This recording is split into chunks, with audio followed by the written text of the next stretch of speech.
أعزائي المشاهدين، أهلا بحضراتكم معنا حلقة جديدة واللقاء دائما يتجدد مع حضراتكم والكاميرا بين الناس. اسمحوا لي أقدم هذه الحلقة نيابة عن زميلتي نشوى عاشور، وإن شاء الله تكون مع حضراتكم الأسبوع المقبل بمشيئة الله. هنبدأ حالا تفاصيل هذه الحلقة من الفقرة الإخبارية ثم الركن الحواري حالا مع حضراتكم بعد هذا الفاصل. هنبدأ مع حضراتكم مشاهدينا الكرام هذه الحلقة بهذه الفقرة الإخبارية. وافق مجلس الوزراء على مشروع قرار بشأن استمرار العمل بأحكام قرار رئيس مجلس الوزراء رقم 982 لسنة 2026 والخاص بتطبيق نظام العمل عن بعد يوم الأحد من كل أسبوع لكافة العاملين بالمنشآت والجهات التي تنص عليها أو ينص عليها القرار، وذلك خلال شهر أغسطس من عام 2026. ومن أخبار المحافظات مشاهدينا الكرام نبدأها بهذا الخبر من محافظة القاهرة. شهد دكتور إبراهيم صابر محافظ القاهرة الندوة التي عقدت بالتعاون مع هيئة الرقابة الإدارية بقاعة الاجتماعات الكبرى بديوان عام المحافظة حول دور هيئة الرقابة الإدارية في تعزيز الحوكمة ودعم كفاءة الأداء لمنع ومكافحة الفساد، وذلك في إطار جهود الدولة لنشر ثقافة النزاهة وترسيخ مبادئ الشفافية وتعزيز كفاءة الجهاز الإداري ودعم المشاركة المجتمعية في تحقيق التنمية المستدامة.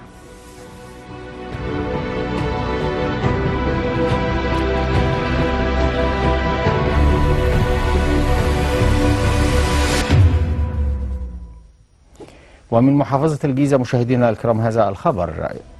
يسلم محافظ الجيزة 23 عقدا لتقنين أراضي أملاك الدولة للمواطنين المستفيدين من واضعي اليد. سلم الدكتور أحمد الأنصاري محافظ الجيزة عدد 23 عقد تقنين للمواطنين من واضعي اليد على الأراضي أملاك الدولة، وذلك وفقا لأحكام القانون رقم 168 لسنة 2025 للمستفيدين بمراكز العياط ومنشأة القناطر وأبو النمرس والبدرشين والصف والواحات البحرية ومدينة البويطي. محافظ الجيزة يكرم الفرق الرياضية الحاصلة على مراكز متقدمة في نهائيات بطولة الاتحاد العام للعاملين بالحكومة. كرم دكتور أحمد الأنصاري محافظ الجيزة 38 لاعب ولاعبة ومديرين فنيين وإداريين وأعضاء مجلس إدارة الاتحاد الرياضي العام للعاملين بالحكومة فرع الجيزة تقديرا لتحقيقهم مراكز متقدمة وحصولهم على جوائز خلال نهائيات بطولة الاتحاد للموسم الرياضي 2025-2026 والتي أقيمت بمدينة راس البر بمحافظة دمياط خلال الفترة من 28 أبريل وحتى 8 مايو 2026. ومن محافظة القليوبية، محافظ القليوبية يوجه بسرعة رفع تراكمات المخلفات من المجاري المائية ويؤكد لا تهاون في حماية الترع والمصارف والحفاظ على البيئة. عقد دكتور مهندس حسام عبد الفتاح محافظ القليوبية اجتماعا تنسيقيا لمتابعة جهود رفع تراكمات المخلفات من المجاري المائية ومراجعة معدلات تنفيذ أعمال التطهير بمختلف أنحاء المحافظة تنفيذا لخطة المحافظة للحفاظ على كفاءة الترع والمصارف وتحسين المظهر الحضري والبيئي.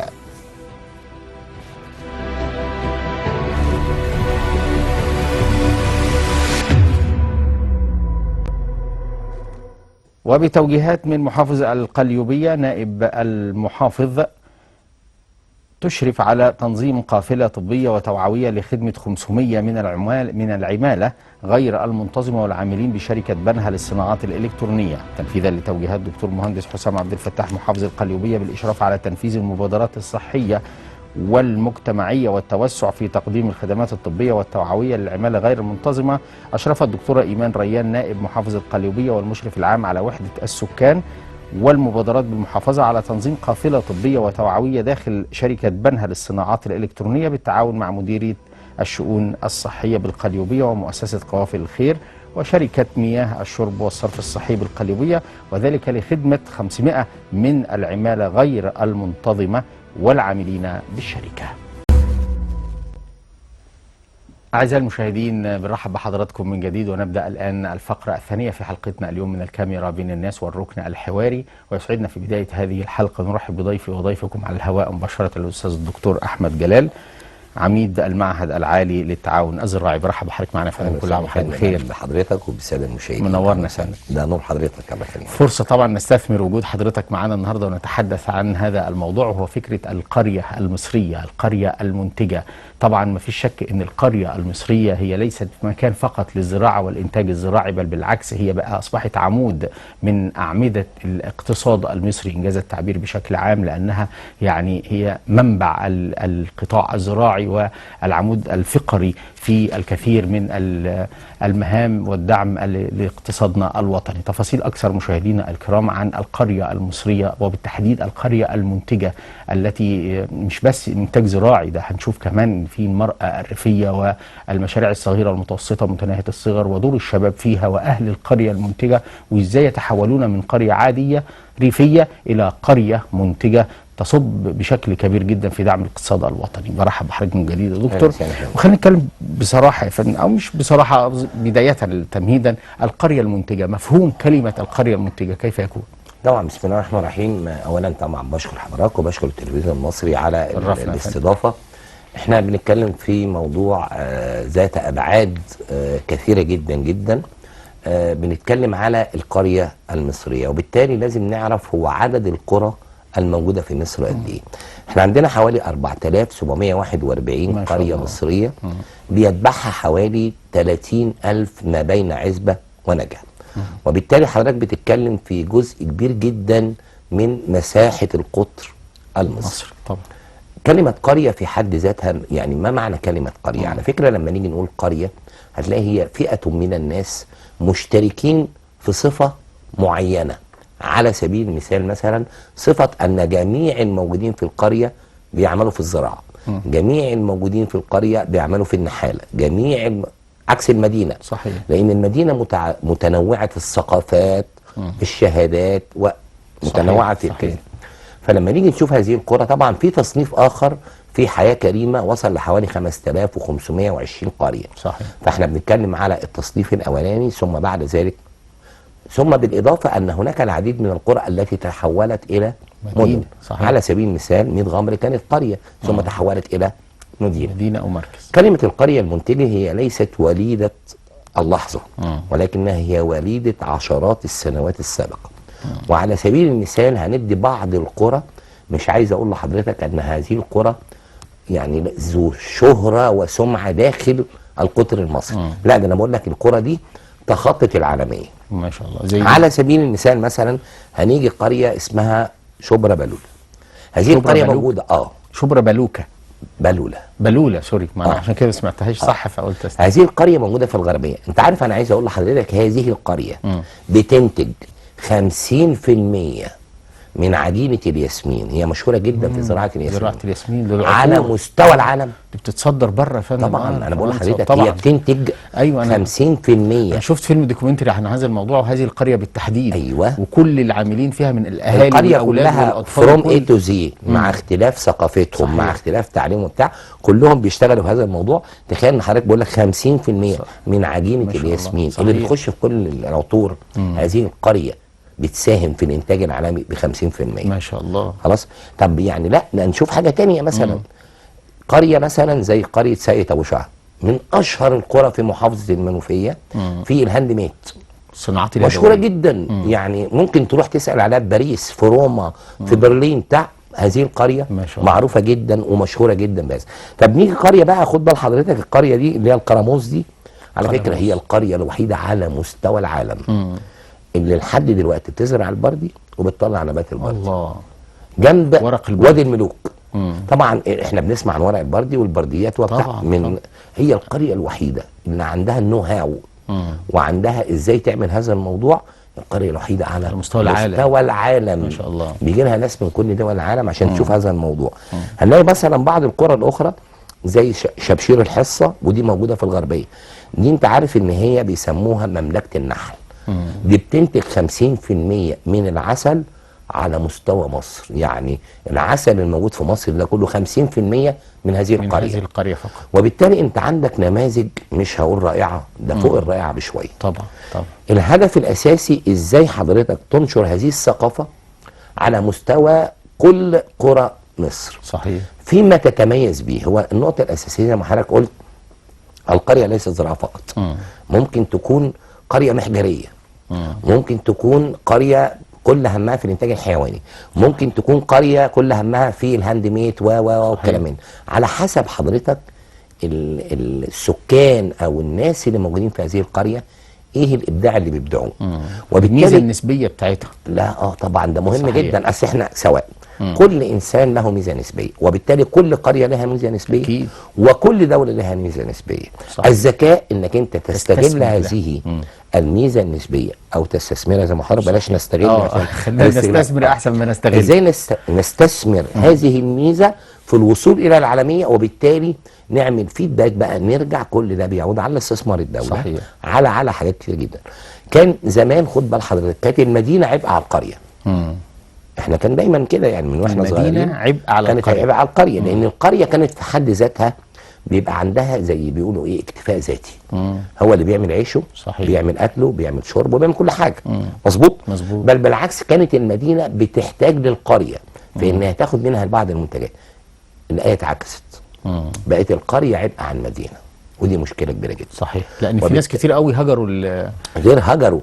يعني حضرتك زمان لو تذكر ما كانش فيه، كان عيب قوي في بيت من احد القرى ان يشتري عيش بالطابونه. كانوا بيسموها الطابونه. صحيح. لازم ده عيب. ده عيب، دي مشكله كبيره جدا. ازاي انا حق ست البيت. خدت بال حضرتك؟ فبالطابونه دي كانت بتاعتنا احنا كالمدينه. وبالتالي لما حضرتك ابتديت تدخل على القصه دي بقيت تعمل لي انا مشكله.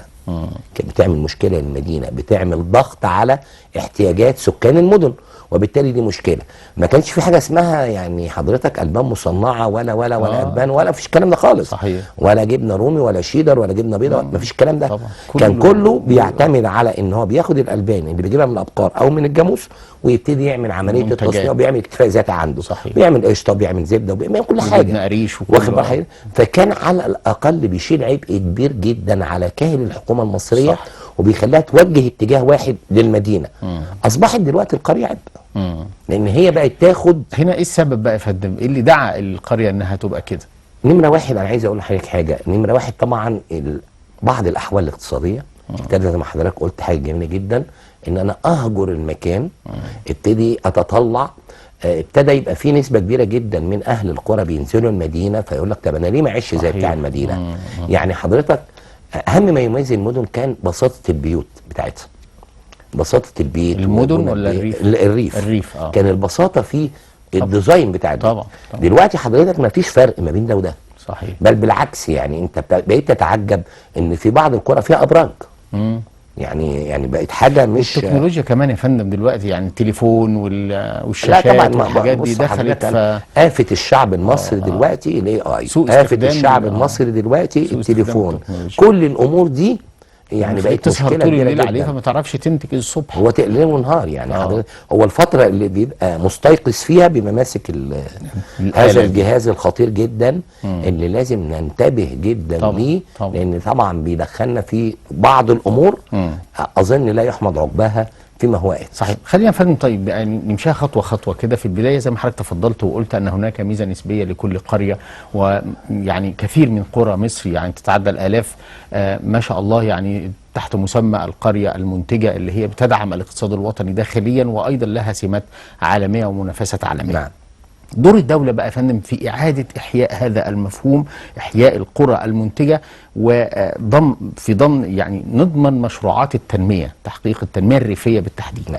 هو حضرتك طبعا دور الدولة هو الدور الأساسي وهو الدور المنوط به. على فكرة أنا مش بحمل الدولة أي أعباء مالية إنها تخش، بل بالعكس إن الدولة تعمل عملية تنظيمية داخل هذه القرى وتسهل له من التشريعات وتديله من يعني الاتاحات اللي هو مش قادر يوصل لها، بحيث ان هو في الاخر زي بالظبط حضرتك تقول له ايه، ابدع وانا معاك. صح. انت وانا اسوق لك. وانا اسوق لك. لا ده بالعكس، ده هو يعني خد بال حضرتك يعني زي ما انا بقول لحضرتك في بعض القرى اسمها نفسه بيسوق المنتج. يعني اسمها نفسه بيسوق المنتج. وبالتالي لو كان هناك بعض العقبات، بعض المشاكل في البنيه التحتيه او الاساسيه، وده اللي اتبنى عليه مبادره حياه كريمه. كنا لسه بنتكلم عنها طبعا بالتفصيل. ده اللي اتبنى عليه طبعا مبادره عشان بحيث ان حضرتك تنتج وانت عندك الاريحيه. بس مبادره حياه كريمه يا فندم بتدعم القرى المصريه بوجه عام. نعم. انما القرى المنتجه المنتجه الريفيه بشكل خاص، ده اللي احنا موضوع حلقتنا النهارده. ما هو ده حضرتك احنا زي بالظبط ايه، التعليم ومدارس ستيم اللي هي مدارس العباقره. صحيح. نفس الكلام. يبقى لازم اعمل خطه استراتيجيه قابله للتنفيذ على ارض الواقع للقرى المميزه. مظبوط. النهارده انا بقول مثلا شبرا بلوله دي مثلا بتنتج 50%، ليه ما تنتجش 100%؟ انت ايه الدروب اللي عندك؟ ايه الجاب؟ طب انت عايز مني ايه؟ اديك 100%. اليات الدعم. هل انت عندك قروض ميسره؟ عايز مني قروض ميسره اديها لك؟ هل عايز مني قروض طويله الامد اديها لك؟ صحيح. هل انت عايز بنيه اساسيه معينه اديها لك؟ ليه؟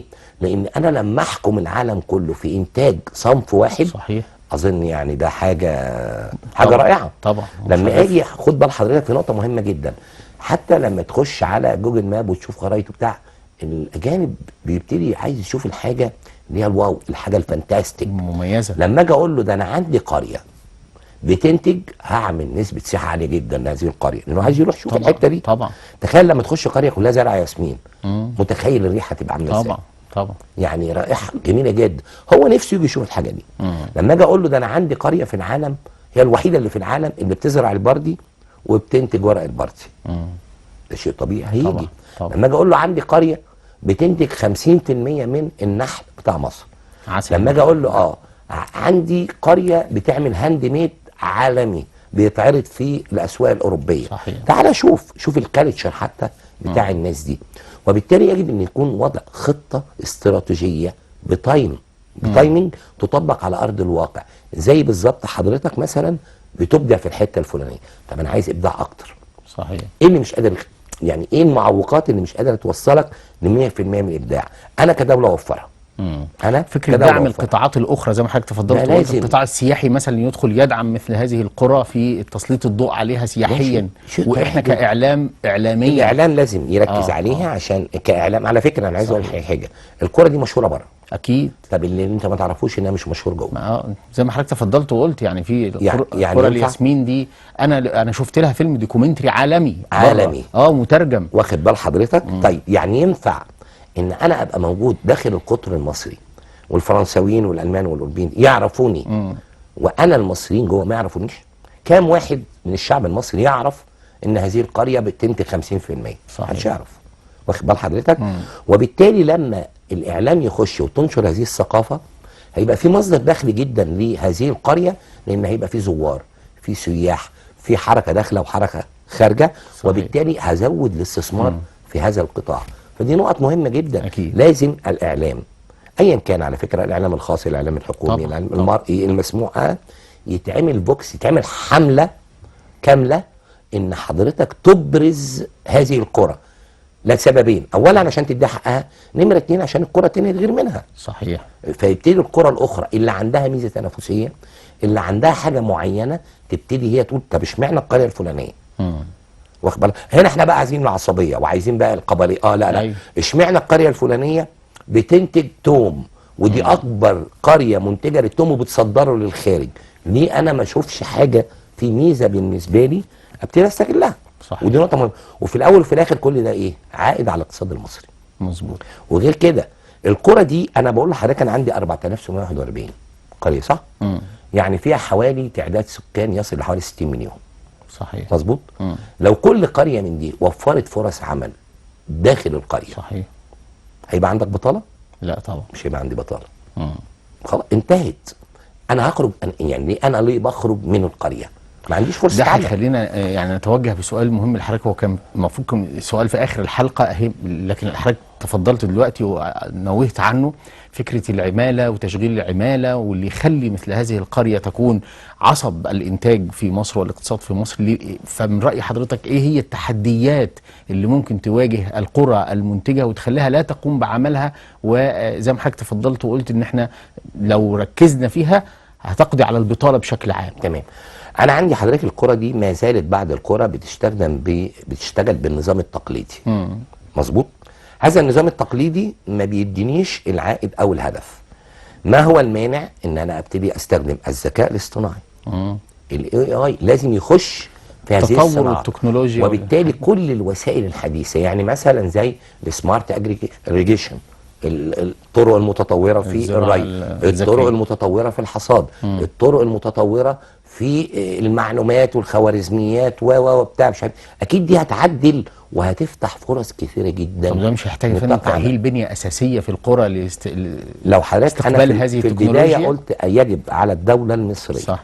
انا مش بقول هي تدفع، ولكن تبتدي تحط تشريعات تدي فرصه للقطاع الخاص ورجال الاعمال والاستثمار الدخول في هذا القطاع. صحيح. بحيث لو انا قدرت اوفر 2000 قريه منتجه من ال 4700، انا بحل على فكره، انا بقول لحضرتك وعلى مسؤوليتي، انا بحل 40% من ازمه مصر. طبعا ما شاء الله. من ازمات مصر في كل حاجه، في العماله، في البطاله، في التضخم، في حاجات كتيره جدا اقدر احلها. لان انا لو بتكلم في 2000 قريه، تعرف السكان قد ايه؟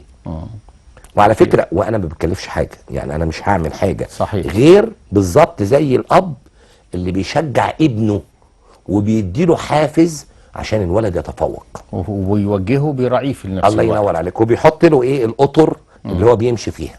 صحيح. دي اكيد الدنيا هتختلف. انا عايز اقول لحضرتك في قرى موجوده في مصر، لكن انك انت تعرف ان الاجانب يعرفوها، المصريين ما يعرفوهاش.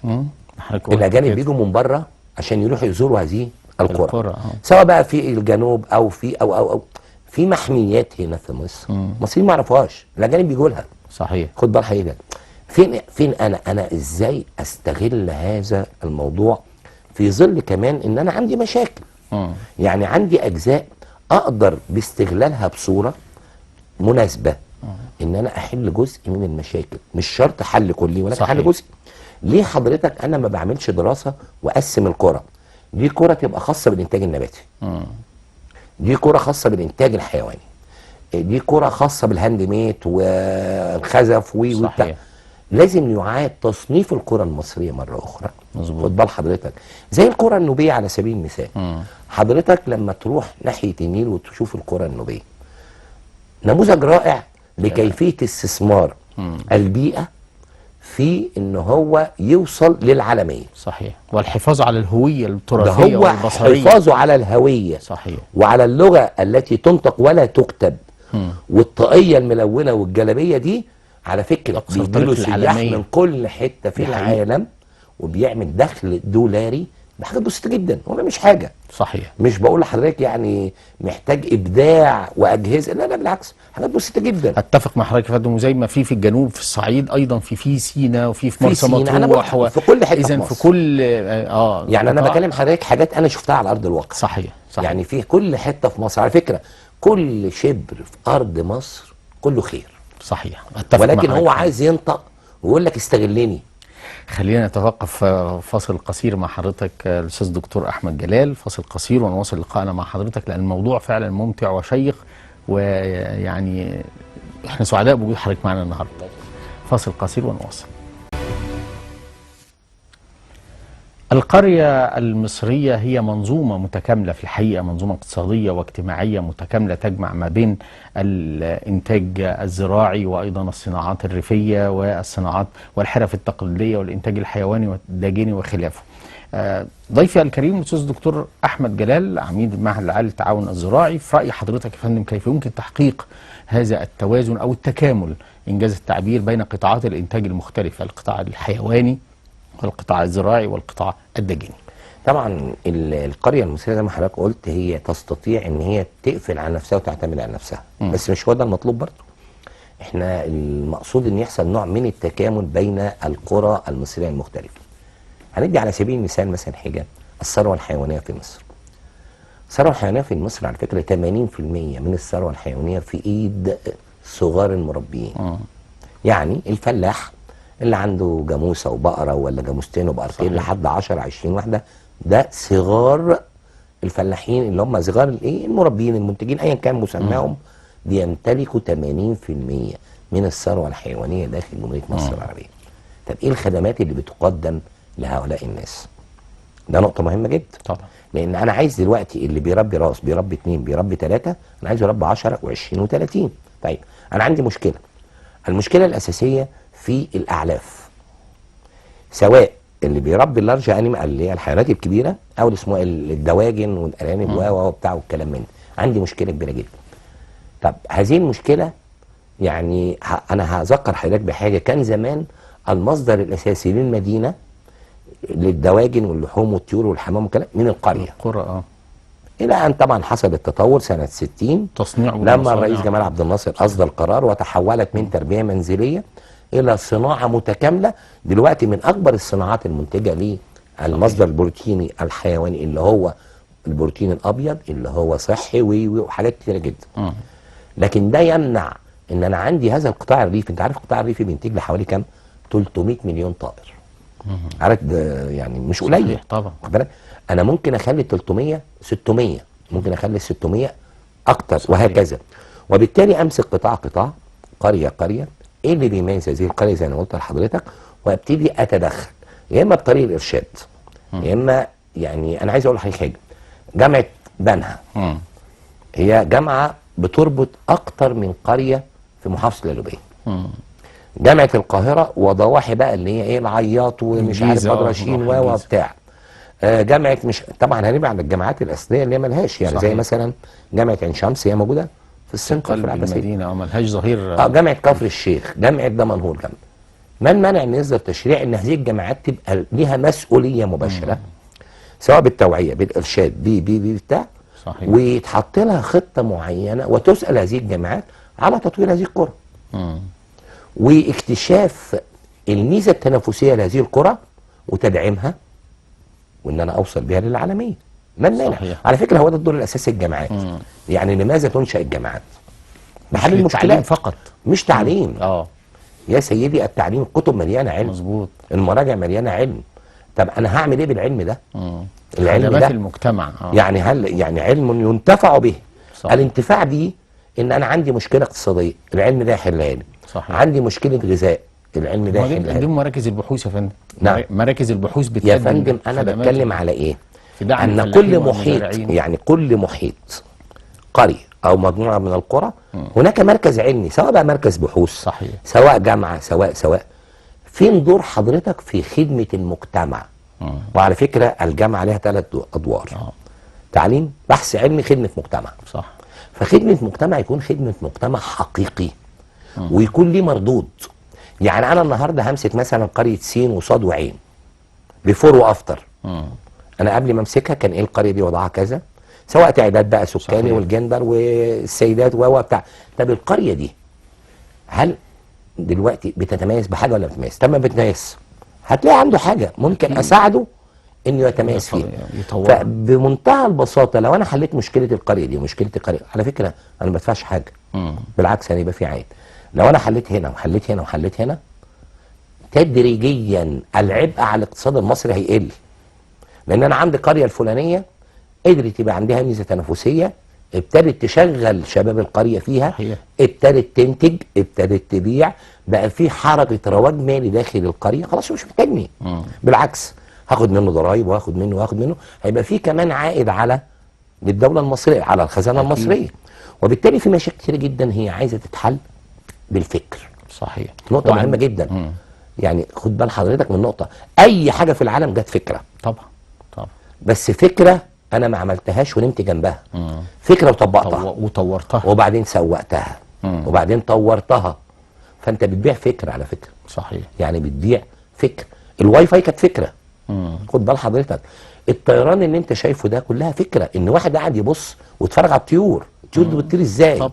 طب نعمل بقى السخوي، نعمل اف 35. على فكره لو خدت بالك من كل الطيارات دي هي مصممه على طائر معين. عمليه اللاندنج بينزل ازاي، بيطير ازاي، بيفرد ازاي. خدت بالك حضرتك؟ صحيح. فاصبحت بعض الدول تحكم العالم بفكره. اكيد. خلينا نتكلم يا فندم على اهداف التنميه المستدامه ورؤيه مصر 2030 في دعم الاقتصاد الاخضر بشكل كبير جدا. فحتى هل ممكن تساهم القرى المصريه في دعم اقتصاديا من خلال العوامل الصديقه للبيئه وانتاج الهيدروجين الاخضر وتكون حتى من غذاء صحي خارج من الارض؟ بص حضرتك، هو طبعا اهداف التنميه المستدامه انا اهم هدف بالنسبه لي انا هو فيما يخص الجرين ايكونومي والبلو ايكونومي وبتاع نو ويست. ما فيش حاجه اسمها مخلفات. صحيح. يعني ابتدي من اول مزرعه لغايه ما حضرتك تاكل لحد ما حضرتك تخرج كله سايكل. نو ويست. ما فيش حاجه اسمها مخلف. صح. في حاجه بتطلع اخدها ادخلها في حاجه تانية تطلع تدوير. ده نقطه مهمه جدا. طب لو انا عملت كده يبقى انا قللت التلوث البيئي. صحيح. طب يعني ايه قللت التلوث البيئي؟ يعني كم من الانبعاثات قلت، يعني الاحترار قل، يعني التغير المناخي مش هيأثر عليا بالصوره اللي احنا شايفينها، مع استفاده اقتصاديه. يعني انا وإعادة هدي حضرتك التدوير. سبيل المثال. يمكن في الفتره اللي فاتت منطقه راس البر وجمصه وبتاع مش عارف ايه، الامواج طلعت بره، ممكن كان في تحذيرات وما صحيح. تقربوش. ما ده على فكره نتيجه التغير المناخي طبعا. وإيه اللي والموجه يخلي الحاره، القبه لأن الحراريه دي يا ارتفاع فندم. ارتفاع درجه حراره الميه هو ده اللي بيؤدي لارتفاع الامواج ويعمل. صحيح. خلاص. طب الارتفاع ده جاي منين؟ من انبعاثات، من الكربون دايوكسيد، من الميثان، من طب ما الكلام ده كله جاي منين؟ ما هو من المخلفات بتاع حضرتك. انت تحارب البيئه وهي اقوى منك. صحيح. خليك كويس قوي، اوعى تفكر ان انت اقوى من البيئه او الطبيعه اللي لا حواليك. طبعا. فاذا هاجمتك الطبيعه فلن تقف امامها، فخليك صديق ليها. نشوفها يا فندم، خليك حرائق صديق. الغابات هو ده اللي انا بقول عليه. خليك صديق ليها، خليها تحبك وتحبها. طب انت الطبيعه هتحبك ازاي تحافظ عليها. وانت قاعد تديها مخلفات؟ يعني انت الطبيعه هتحبك ازاي وانت قاعد تديها مخلفات؟ اكيد هي هترد عليك، بس ردها قاسي. ردها هيزعلك قوي. صحيح. ردها يعني هيدمر لك حاجات كتيره قوي. فكن صديقا، وبعدين الصديق لصديقه مرآة. صحيح. ما ينفعش تبقى هي صديقه للانسان والانسان يتعامل معاها بمنتهى العنف. يعني حضرتك لو ليك صديق وقلت له سلام عليكم ما ردش عليك هيزعل، صح؟ صحيح. طب لو اتعاملت معاه بعنف هيكون رد فعل هو اعنف. مظبوط. فالبيئه والطبيعه هم اصدقاء، سخروا، ربنا سخرهم لينا، صحيح. فانت هم مسخرين ليك، فما تزعلهمش، لان لو زعلتهم هم هيزعلوك قوي. صحيح. شفنا في الفترة الأخيرة دكتور إن الدولة فعلا تدخلت في إعطاء التمويل، يعني شفنا تمويل ب5%، بأقل تمويل ممكن في مصر لمشروعات الصغيرة والمتناهية الصغر والمتناهية الصغر والمتوسطة، وشفنا قد إيه يعني دعم هذا القطاع المشاريع الصغيرة أثمر فعلا، وشفنا فيه تجارب نعم. كتيرة جدا. نعم. على مستوى تنمية القرية الريفية والقرية المصرية المنتجة، مشاريع التمويل دي تجدي فيها يا فندم طبعا. وتسرع من عملية الإنتاج. طبعا يا فندم، عمليه التمويل انت لو خدت بال حضرتك، لو انا دلوقتي مولت هذه القرى الصغيره ب يعني مثلا قروض ميسره وطويله الامد وبتاع لاستخدام التكنولوجي. يعني الفلاح اللي قاعد في البيت ده انا مش بسميه الفلاح. ما هو دلوقتي ما شاء الله يا فندم فعلا عن الارشاد الزراعي بيشوفوا هم يعني الفلاحين والمزارعين بيشوفوا الارشادات الزراعيه من خلال تطبيقات. لا انا عايزه هو قاعد في بيته يعني يقدر بتولز اللي انا اديها له، أدوات مش عايز مساحه كبيره، يقدر ينتج لي حاجه وهو قاعد. مش ينتج لي، ينتج له. طبعا. يقدر يسوق، يقدر يطلع افكار قيمه، يقدر يعمل حاجات كتيره جدا، وبالتالي هو ما عندوش الحته دي. يعني انا لما اجي افكر مثلا اعمل الري الذكي، الري الذكي مكلف جدا. صحيح. الفلاح غير قادر. طب ايه المانع ان انا اخش معاه؟ شبكات الري مكلفه فعلا جدا الري جدا بالتنقيط والري بالرش وهو والري يعني هو القصه كلها يا استاذ احمد عنده قيراط ولا قيراطين وثلاث قراريط. صحيح. لو انا عملت له شبكه بثمن الثلاث قراريط، طب هيقول لك طب مش عامل. صح. ما هو مش عامل دي، هيبتدي يستخدم الري بالغمر، هيبتدي يبقى هو بيستهلك كميه ميه، نسبه المياه الجوفيه، مياه الصرف الزراعي، قصص تانية كبيره جدا. وبالتالي ايه المانع ان انا اخش معاه شريك؟ صحيح. اللي هي بقى عايزين نقول ايه، اللي هي النقطه المهمه جدا، موضوع الاعلاف والمشاكل، الزراعه التعاقديه، التعاونيات. صحيح. كان زمان على فكره موضوع التعاونيات ده مهم جدا جدا. الزراعه التعاقديه دي مهمه جدا جدا. انا احمد بيه على فكره في نقطه مهمه جدا، نحن لسنا مالكين للارض، نحن مستخلفين فيها. صحيح. فما يجيش حد يقول لي اصل الارض دي ملكي، مش حاجه اسمها ملكك. ملكك اسميا لفظيا. صحيح. لكن حضرتك مستخلف، انت لا تملك. يعني مش الملكيه الخاصه. صحيح. ركز معايا، يعني انت عندك حضرتك في يعني فدان 2 3 انت مستخلف عليهم. صح. ومش من حقك تمتلكها، مش من حقك تبوره، ومش من حقك تقول انا ازرع اللي انا عايز. لا لا لا، انت مستخلف. يعني يا شعب مصر انت مستخلف على هذه الارض. على هذه الارض. انت في شقتك مستخلف لانك انت هتمشي وتسيبها. صحيح. انت في الشارع مستخلف، وبالتالي زي بالظبط انا بديك امانه المفروض تصونها، تحافظ عليها، ولا ايه؟ طبعا. طب ما ربنا ادالك الارض امانه. صحيح. مش ان ادي لك الارض عشان تبورها زي ما حضرتك، مش بدي لك الارض عشان تهدها، مش بدي لك الارض عشان تزرع حاجه انا مش محتاجها. صح. دي نقطه مهمه جدا. ومن هنا جاءت التشريعات والقوانين والحفاظ عليها. هو في التشريع السماوي من زمان، ونعم بالله. اني جاعل في الارض خليفه وليس وارث لها. مظبوط. انت مستخلف عليها. انت مستخلف عليها، وبالتالي يجب ان تحافظ عليها، ليس للمنفعه الشخصيه ولكن للمنفعه العامه. صحيح. لان كل فدان بينتج كم ارداب قمح بياكل كم واحد. فحضرتك دورك انك انت مستخلف، انت مستفيد اكيد، لكن الاستفاده الشخصيه لا تجعلك تطغى على الاستفاده العامه. صحيح. فدي نقطه مهمه جدا، يجب ان الناس تفهم ما معنى الملكيه هو الاستخلاف، لان ده الارض كلها جميعا ملك الله سبحانه وتعالى. صحيح. انت مش ملكك انت. اكيد اكيد. فدي نقطه مهمه جدا. اذا مشينا بالمبدا ده بيتهيألي امور كثيره جدا هتتحل يا احمد بيه. اكيد يا فندم. سياده الرئيس كمان يا فندم، الرئيس عبد الفتاح السيسي دائما يدعو الى تقليل الفاتوره الاستيراديه بالانتاج وتفعيل الانتاج وتمكين القطاعات المختلفه في الانتاج بشكل كبير جدا. ازاي حضرتك يعني ينعكس دور او نجاح القريه المنتجه في تقليل الفاتوره الاستيراديه؟ انا ابسط حاجه مش هقول لحضرتك الانتاج، لا انا اقول لك لو هم كافوا نفسهم انا بقاش عندي مشكله. ما احنا اتكلمنا يعني في انا بتكلم تخفيف العبء. انا بتكلم على تعداد. لو انا بقول ان القريه المصريه استطاعت ان تقوم بعمل اكتفاء ذاتي، يعني انا بتكلم على حوالي 40 مليون مواطن بقى يكتفوا ذاتيا. صحيح. خلاص انا عندي مشكله في ايه؟ يعني انا عندي مثلا مشكله في القمح 50%. انا باحتياجاتي حوالي من 20 ل 21 ل 22 مليون طن. انا بنتج 10 ل 11 بستورد 10. طب لو الناس دي اللي انا بتكلم عليهم اكتفوا، هستورد ال10 ليه؟ ما هو عمل صحيح كده. احسب ده في كل القطاعات والمجالات. فانت ممكن تعمل اكتفاء ذاتي لو انا قدرت ان القريه لا تكون عبئا على المدينه وتستطيع ان تقوم باكتفاء ذاتي داخلي ليها، وبالتالي عيش الطابونه اللي بياخده مني مش محتاجه. صحيح.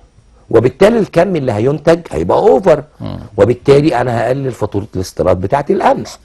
عد الكلام ده بقى على اي حاجه تانية، على السكر، على الزيوت، على وبالتالي انا اوتوماتيك من غير ما انتج كمان. خد بالك انا ما انتجش وسع، لا بالعكس.